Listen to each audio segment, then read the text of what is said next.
If your garage door won't open, chances are you have a broken spring. Above the garage door, you'll see the broken spring.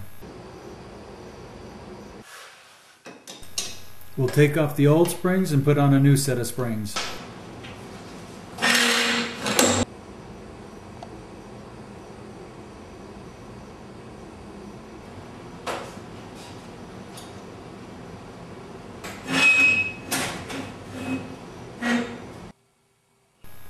We'll tighten the springs and set the cables and pulleys.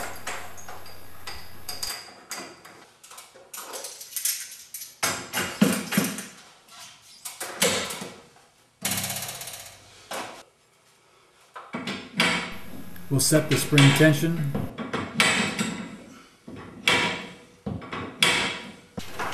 Check the garage door for balance.